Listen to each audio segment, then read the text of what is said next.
বিদ্যুৎ, জ্বালানি ও খনিজ সম্পদ মন্ত্রী ইকবাল হাসান মাহমুদ বলেছেন, দেশে তেলের সরবরাহ স্বাভাবিক আছে, তবে কালোবাজারিরা তেল মজুত করে সংকট সৃষ্টির চেষ্টা করছে।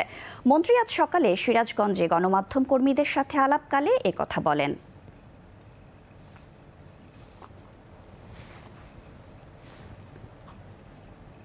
সরবরাহ সবসময় আছে এবং আমি সারা দেশের আমাদের জেলা প্রশাসক, এসপি এদের সাথে কথা বলেছি, তারা মনিটর করছে। তবে এই যে হঠাৎ করে বেড়ে যাওয়ার মধ্যে দুর্নীতি আছে এবং সেটা ব্ল্যাক মার্কেটিং হচ্ছে, সেটা অলরেডি সিরাজগঞ্জে ধরা পড়ছে দুইটা এবং সারা দেশেই ধরা পড়ছে।